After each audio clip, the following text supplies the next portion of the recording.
Some wage war for glory, others for honor.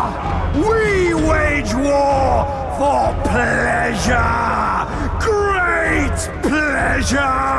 We can't wait to start! That was Thrak the Spear Master, who is the overlord of the Nurnen fort, and thanks to GameSpot we've gotten a few new moments of gameplay about it, so hello my dear beautiful bastards and welcome to more Shadow of War. Right after Thrak's speech we see Ur-Benu, who has the title of a dwarf hater. We haven't heard anything about dwarves yet, but it is likely that we will encounter them in the story missions, and that this particular Olog has a strength related to dwarves, but we've only seen one of his weaknesses, which is called Beast Fodder. It is a bit strange to see an epic Beastmaster being vulnerable to beast attacks, but perhaps he developed this weakness over time, because as we know, all enemies will adapt over time, especially if they participate in battles that change their lives. Next we can see the siege upgrade screen properly for the first time. We already know that we can bring 6 warchiefs to an assault, and in this video 4 of them are available. Each warchief will be able to bring 3 upgrades with himself to the assault. First one we see are the sappers, which are suicidal units that carry bombs and explode near the wall. It has been semi-confirmed in a recent stream that these are actually goblin sappers, not orcs, which makes sense because goblins are useless little shits that everyone hates. Except Styx. He's a pretty cool dude.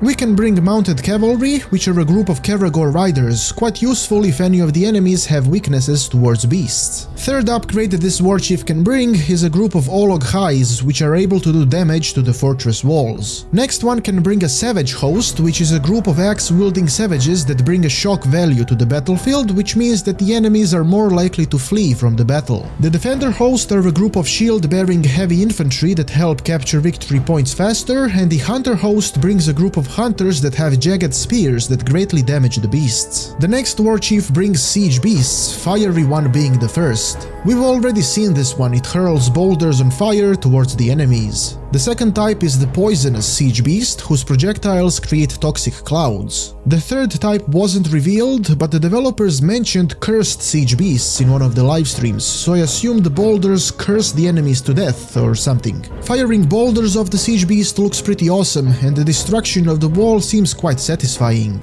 Another thing worth mentioning here is that the might bar shrinks while mounted on the beast, and the beast health is right next to Talion's. Focus seems to be missing as well, but it is likely just completely depleted, and perhaps hitting things with the boulders does not restore focus. Mounting a Drake seems to toggle the might bar from half to full size if we stop flying and focus the flame breath. I wonder, does this have any significance, or I'm just looking into things too much? The coolest thing by far, if you ask me, is the independent executions from the allied orcs. We can simply let them fight and enjoy the gruesome murder scenes at the end. This will improve their levels faster, and maybe they will like us even more if we let them do the job, since some of them will probably want to impress us with their skill. Before capturing the final point, we can see that they renamed one of the traits to arrow-proof, which means we will likely have poison-proof, fire-proof and similar, which is a much better way of naming things if you ask me. Now after capturing all of the victory points, we still need to kill the remaining warchiefs. Only after they are dead we can enter the Overlord's palace, but this is something confusing to me, because one of the articles mentioned that if we don't kill the warchiefs, they will follow us inside the palace and fight with the Overlord. So I assume that we will be able to enter as soon as the victory points are conquered, regardless of the warchief's status. Another article mentioned that the Overlord they faced kept adapting to everything they did, which means that some of the enemies will have the trait to adapt to your attacks. We already know all of them adapt over time, but it seems as though some of them will do it in real time as well, which means that the longer the battle lasts, the more difficult it will become. The game has been massively expanded, and we're getting more proof of that with each new set of news, so hopefully E3 will give us something amazing and prepare us for the August launch. Thanks for watching, and I'll see you next time. I have been Petard, your glorious lord, and may the blessings of Petard eternally touch your butt.